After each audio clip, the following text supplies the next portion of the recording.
In this video, we're going to focus on the pan modifier key options in the Chart.js plugin-zoom in Chart.js. And this is really important. So with the modifier key for your pan, you can control, basically you force the user to use, besides a mouse click as well, a specific command, for example, Shift, Control, Alt, or anything else. There are like a few settings you can use. So to do that, you do have to consider a certain item here. Alright, so let's look here. First of all, we are looking here at the options. You see here the modifier key, and you can see here there are 4 options here, this or meta, depending on what you want. By default, it's set on null. This means that we are able to adjust it immediately. If I go back here and put it on X and Y, the default settings, and I refresh here, I can go up and down, left and right. Well, right now, can I go left and right because there's no left and right value? But we're able to go up and down easily. No need to click. But what I can do is to force the user to use a specific button.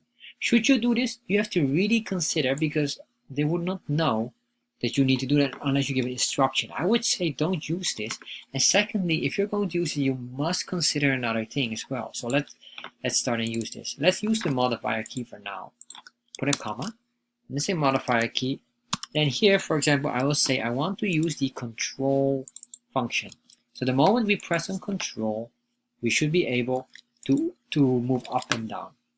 So we go back here and refresh, and if I press here control and then I click, as you can see what's going to happen here on the Mac, this control button will create also a right click effect. So if you're holding control and then left click, it creates this save as option, which is of course not what you want, because it's very confusing. Well, let's do another one. Let's say here shift instead. If I'm not mistaken, it's 4 letters only. Shift. Oh no, I guess this one is a full name. So if I do shift, that might be fine as well. So once I hold in shift and I press once, and I press hold, then I refresh this. As you can see, I only have to press the shift once and then hold the mouse, and then at that moment I am able to go up and down. So I can let go of the shift button afterwards, and this can move up and down. So is this useful? You can put a comment here for the instructions, but I would say don't use this.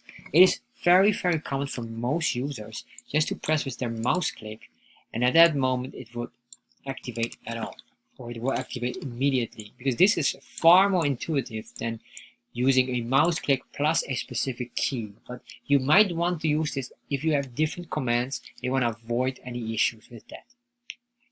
So in that case, this would be an option. However, would I recommend it? Personally, no.